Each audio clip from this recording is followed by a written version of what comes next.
What's up, everyone? It's your boy Infrared. Welcome to the Scott Reports. Today I bring you an anime review of Bungo Stray Dogs, episode 1. You know, one more day and we've been on a full week of anime greatness with this spring 2016 season, and this episode didn't disappoint as well, so it's definitely on the list of things that I'm going to review here. It was some things that came out Monday. I didn't bring you guys a review Monday because it's not anything that interests me enough to review. I mean, Sailor Moon, but I'm not going to review Sailor Moon. It's my personal enjoyment, but it's not the type of thing that I would want to review weekly. With that being said, Bungo Stray Dogs, again, another anime that I was really excited for, and I'm glad that it's here. Now, the tag for this anime is mystery, supernatural, and Seinen, so I was already there. And it's really compelling, it's really interesting. Now, some things that I heard about around the net is all of the characters in this series are named after famous Japanese authors. So you don't need to know that to enjoy the series. That's not what I'm saying. But it's like a little Easter egg. It's a real treat for you if you do know who these authors are, and I'll get to that at the end of the video here. I'm not familiar with them myself, and your boy's supposed to have knowledge, so this is pretty good for me. I'm definitely going to be doing my research about it. But without further ado, let's go ahead and get on to the series and the review and what's going on.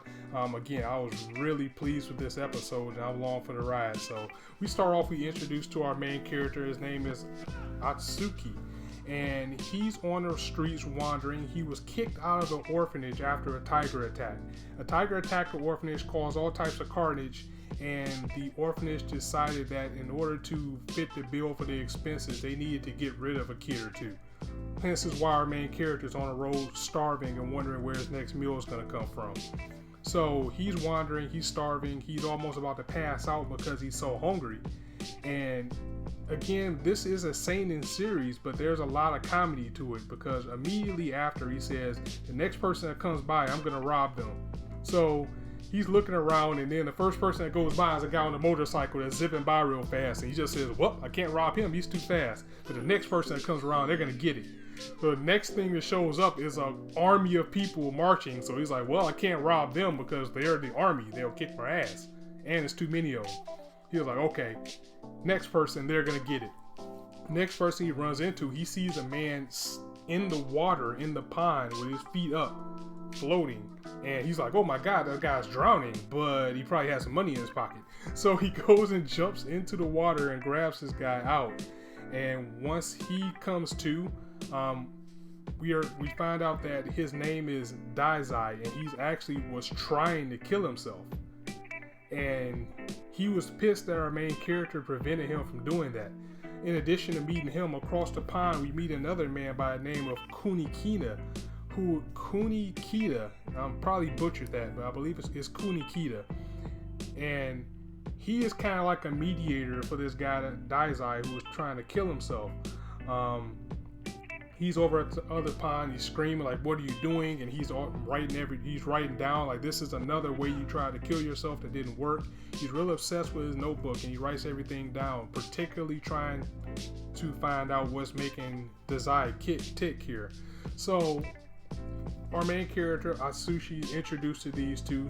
He goes over his story with them, saying, you know, I come from an orphanage. I was kicked out because there was an attack and they got rid of me to save expenses, and they never liked me anyway, so they kicked me out. So they treat him to dinner at and in the restaurant that they're in, again, that comedy kicks in. I mean, you just had a pretty dark tone with him explaining this tiger attack that was mauling and hurting people in this, and he's getting kicked out and he's on the street. And then in this diner, you know, you get the classic anime type of banter. You know, they're talking to each other with their mouths full, and you know, they're screaming at each other. And you have Kunikita, he's writing in his book and he's screaming at Dazai, who keeps making quips and quirks. This is a pretty good dynamic between the two. Again, I was really taken by surprise by the amount of comedy that's in this series for it to be a seinen. It kind of reminds me of, I would say, Blood Blockade Battlefront, or even Full Metal Alchemist, where, you know, they'll be sitting around and you get the big chibi heads and you get the crazy teeth and things like that when they're screaming at each other. But then just like that, they go back to seriousness as the kid goes on to further explain his backstory by saying that this tiger, everywhere he goes, this tiger follows him. And every time he tries to run, this tiger seems to find him. It is at this point that it is revealed that Dazai and Kunikita are members of an agency called the Armed Detective Agency. And they take on tasks that even the military can't handle, and each person in this division has some type of superpower. So, and they also mentioned they're looking for this same man-eating tiger that the kid's talking about. So what they do at this point is they take Atsuki to a warehouse, and they say we're going to try to lure the tiger out here. And at this point we get to see a little bit of detective work as Dazai begins to put two and two together. He says, "You said that everywhere you go, this tiger follows you. This tiger causes destruction, it hurts, kills, and harms people, and it follows you around. The last place that you went 4 days ago was this orphanage, was the last time the tiger appeared. You're the tiger." Which is a big shock. It takes everybody by surprise, even the kid himself, because he's not aware of what he can do. Apparently he is a were-tiger, so whenever there's a full moon, he turns to the tiger form, which we see in this episode as well. He goes into tiger form, and he tries to attack Dazai, but Dazai's just a little bit too clean. I'm liking this character already. He just got his hands in his pocket, he's dodging all the way along. It's kind of like a whole Vast Stampede thing where he can be silly 1 minute, but when it's time to get down, he's serious. And it is here that he reveals his ability, which is called No Longer Human, which is good. It's broken as hell because this ability can negate the powers of anybody else that has powers. But I think the twist with it would be he has to touch the person. So if he can't touch them, he's not going to be able to do anything. But at the same time, to be able to just nullify someone's abilities by touching them is pretty big. So he touches Atsuki. Atsuki turns back to his human form. Kunikina catches back up to him, and he's also accompanied by 3 other agents, and it's a girl and 2 other guys, and they show their names and what their powers are, but they haven't revealed. They show the names of their powers, but they haven't revealed what they can do yet. And they go over the story and say this kid is the were-tiger that we've been looking for, and from there they decide to take him on as a member of the detective agency as our episode closes out.